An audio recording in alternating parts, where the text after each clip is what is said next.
шоу-менаџерот на Ален и Харис денес ни гостува во Лајт.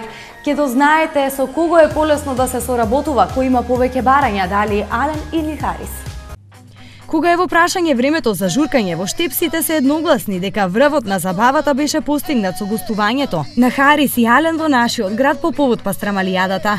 Денес наш гостин е Сашко Андреевски Сале, кој е во соработка со многу звучни музички имиња кога се во прашање и просторите. А и секако е главен виновник за гостувањето на Ален Исламовиќ и Харис Џиновиќ во Штип. Во потрага сме по одговорите за тоа колку тие се комплицирани и колку имаат специфични барања кога се во прашање нивните настапи. Ален Исламовиќ и Кад би био бело дугме веќе ги работаме со години. Со Харис не сум работел толку многу, во последно време работам, иначе со Ален Исламовиќ сум ептен, значи она како што кажав, многу добар пријател. Дали е тој захтевен како личност? Кои услови ги бара за да отиде некаде да настапува? Па што знам, човекот ја мислам дека е најнормално се однесува, дали дека со мене имаме така пријателски контакти, дали дека мислам најнормално со него, мислам нема големи захтеви. Дури еве и соработка имаме на музичкен план. Мене една песна сега ми даде исто негова музиката, текстот ми го правеше Огнен Неделковски, сега треба да излезе тој сингл.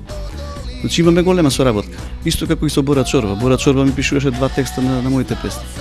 Кажете ми, бидејќи веќе подолго време се познавате со Ален Исламовиќ, кои се неговите омилени јадења или што преферира кога е во прашање пијалокот? Па нема некој посебно. Мислам, па јадење како јадење, он никогаш не пребирал, нити па рекол ова сакам тоа или нешто специјално да бара. Што е основно, што е нормално нешто во ресторан. Значи човекот е најнормално се понаша. Нема некој така барања, некој посебно. Изгледа дека Харис и не е толку едноставен за соработка. Човекот си има своји принципи. Се шерат муабети дека го променил местото предвидено за спиење.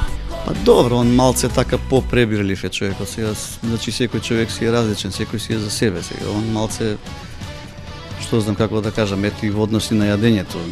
Мислам, нас за секоја чест не дочекавте тука, мислам, прекрасно. Имаше дури дојде до некој за банални некои работи, солено било сирењето. Па сега викам, ја не го правам сирењето, тоа го прават така други сирењето. Сега да бараме друго некој по-несолено. Мислам, има така некои си така специјални барања што се викам сега, не до толку, ама Кога ги споменавте специјалните барања, на што конкретно обраќа внимание? Па на што конкретно сега? Он, како да кажам, човекот си е, секој човек си е посебен. Значи он имаше и како да кажам, не можам да го објаснам, значи тоа. Значи он во моментот како човек бара нешто, а уствари и да го нема тоа, пак ќе помине и без тоа. Значи, он после тоа све нормално тоа го сваќа. Моментот меѓутоа така го сака. Вака да било, така да било, зашто е вака, зашто е така. Зашто ја бидам таму со овие, зашто бидам таму со оние, ја сакам сам да бидам, пример. Сакам највише сам, вика, најđи ми, вика, кафану, вика, кај што можеме сами, вика, да седиме и да си ужива. Не сака контакт со обожавателите? Сака, меѓутоа сака после настап, после све. Значи пред настапот не сака никакви гужви, не сака никакво, сака човекот да се релаксира. Кој е неговото омилено пиење? Виски. За некои однесувањето на познатите музички имиња во бекстејдж е лигав, за други е непристоен, за трети сладок, но вака или така, сите уживаат во нивната професионалност во моментот кога ќе се појават на сцена.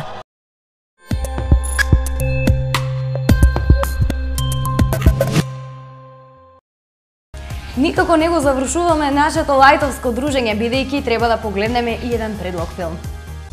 Steve, it takes guts to drop out like you did. Higher education comes at the expense. Денес имаме нов предлог филм, Джупс, кој е снимен во 2013 година, а доколку сакате да го погледнете и веа кратката содржина. Ова е филм каде е опфатен животот на Стив Джобс. Неговата брилјантност и енергија биле извор на најбројните изуми без кои во денешно време не можеме да обстојуваме. Во овој биографски филм за Джобс се фатени неговите успони и падови во кариерата, но секако има сегменти и елементи од неговиот приватен живот. Startup. I think we should start with around 90 grand. Could you repeat that? If you'll have me aboard. on my INDEPENDENT. Apple Incorporated went public this morning. Chasing dreams since I was 14. Y'all can't stop me. We gotta make the small things unforgettable. Typeface isn't a pressing issue. Get out. Нашето денешно дружење завршува токму овде, но содржините секако дека можете да ги погледнете на вебсајтот на TV Star или пак на voštip.mk. Се гледаме утре, чао, чао!